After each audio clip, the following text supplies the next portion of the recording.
Emma lives with post-traumatic stress disorder, or PTSD. PTSD is a psychological condition that can develop after a major traumatic event. To understand PTSD, let's imagine that everyone has a mind buddy. The mind buddy helps us to understand our experiences, to think, and to feel. For individuals with PTSD, their mind buddy becomes sensitive and gets triggered easily. Clinically, common PTSD symptoms include re-experiencing, avoidance, negative cognitions and mood, and hyperarousal. Most of the time, these symptoms come and go.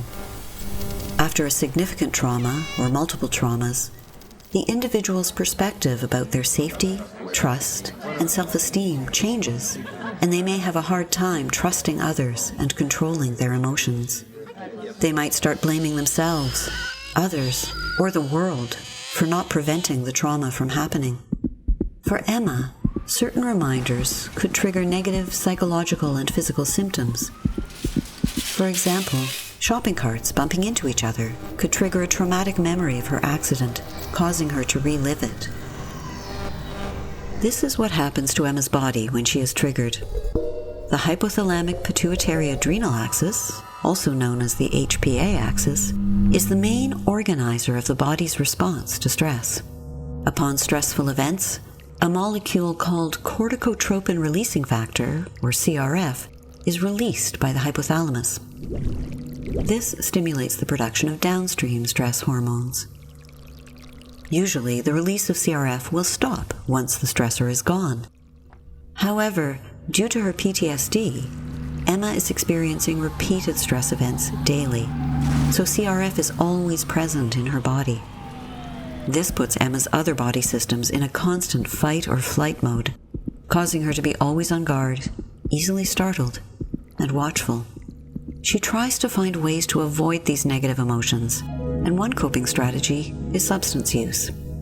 Substances such as alcohol, cannabis, or opioids may provide temporary relief, as they inhibit the neurons that release CRF.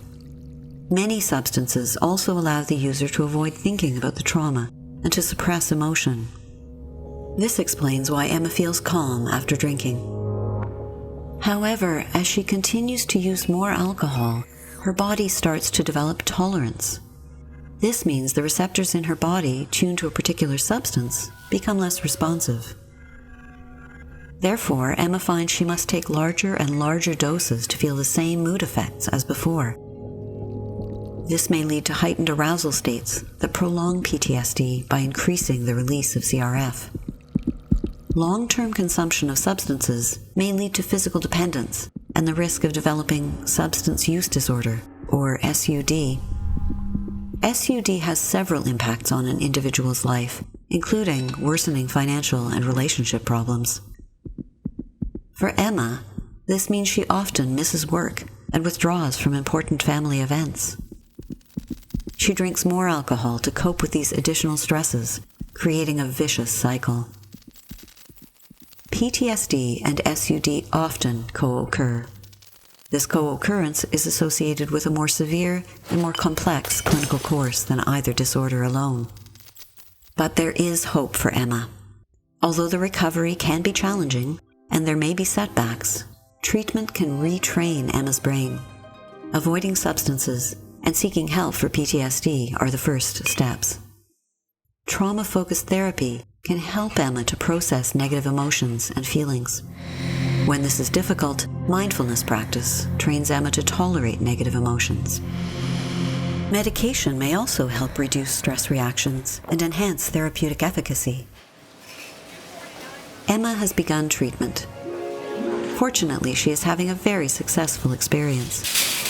She will be more capable of handling stress, controlling her substance use, and being compassionate to herself.